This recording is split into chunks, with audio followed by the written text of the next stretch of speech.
So when I first started the game and I saw Lucia Dawn, I instantly knew she was the one. Twin Tail Mecha Waifu, sign me up. Anyways, here I am nearly a year later since I first started playing, and you could still say that I'm maining Lucia Dawn, or that she's my main DPS. So I decided that I think I know enough about her to make a dedicated video for her, especially with global right around the corner. Delays. Sorry, something in my throat. I'll be showing how she plays, her skills, her passives, her weapons, her build, and my overall recommendation whether to pull or build her. And I'll leave timestamps in the pinned comment below in case you want to skip to a certain part. But without diving too deep into her synergies and the fixes, I want to kind of get like a base quick guide video on her. And without further ado, let's get into it. I'm gonna try to keep this concise, but it's a lot to cover, so if my deadass starts sounding like an auctioneer with shitty English, I apologize in advance. So, Lucia Dawn is at base an A rank assault or DPS class structure that deals physical and lightning damage. She features quick, rapid attacks and is very agile compared to the base Lucia Lotus that you get from the beginning of the game. As for her kit, her basic attacks continuously deal 650% physical damage, which is pretty self-explanatory. Her ultimate deploys her Gurren Blades, which are amplifying all of her basic attacks and skills with 25% lightning damage for 15 seconds. And you can use this to iframe damage, and you can also recast this while still in the duration, so you can have an almost permanent uptime.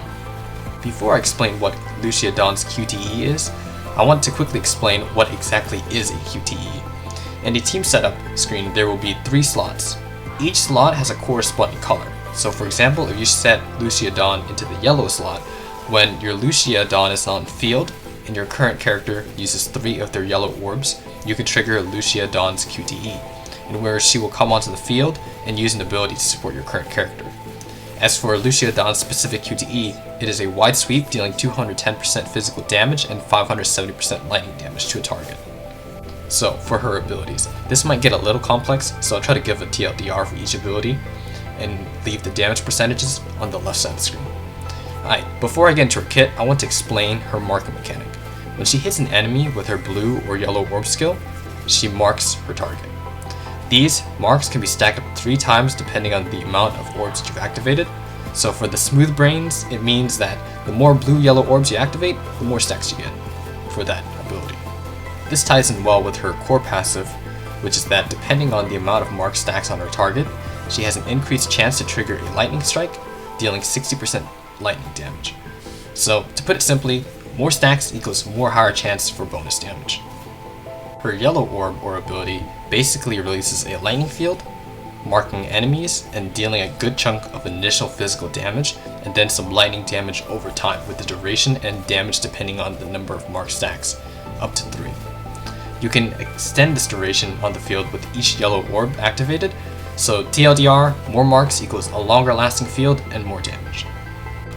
Her blue orb or ability lunges her at an enemy, dealing lightning damage and marking her target. She then pulls in enemies in a cone in front of her, dealing physical damage.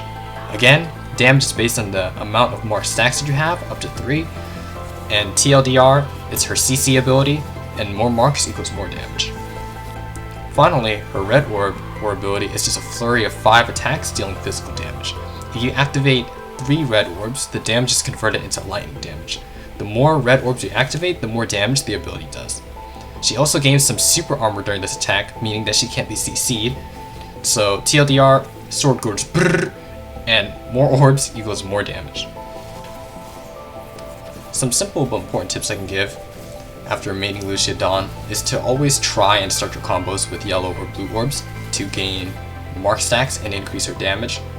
Lucia is also not particularly tanky, and she tends to want to stay on field, so learning how to time your dodges, especially for supercomputing space to maximize damage, is crucial in order to be able to stay alive, as she has no real way to generate HP herself, so she'll probably also want a support QTE. Lucia Dawn at base is an A rank structure, but she can rank all the way up to SSS+ by farming shards. When she levels to SS, she gets increased lightning damage on her lightning field, or her yellow orb. When she levels to SSS, she gets increased marked lightning strike damage from her core passive. And for SSS+, she gets increase in damage after activating her Gurren blades. Alright, I know that was a lot of information to take in, but let's go over her weapons. So we have the 3-star sword, which you should probably never try to upgrade usually. But the 4-star sword, the Mumi sword, is a decent alternative for early to mid game. It provides decent damage and does a decent job for earlier levels. But eventually you want to transition over to 5-star or 6-star swords. I'm currently running the 5-star Kuchi no Sada, which is her best in slot 5-star sword, although I do believe there's only one 5-star sword in the game currently.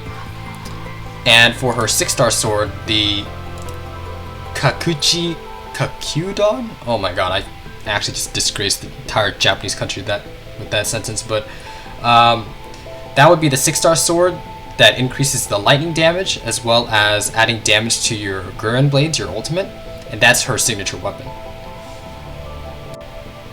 Alright, before we get into the memories or consciousness for Lucia Dawn, if you haven't unlocked the 5th stage for the memories or consciousness missions and unlock the shop for the memories and consciousness, I would recommend going for the 4-piece Echo set or Ike set that you can get in the beginning of the game or just by playing it, and that adds some elemental damage as well as a chance to proc Electrify, which is decent.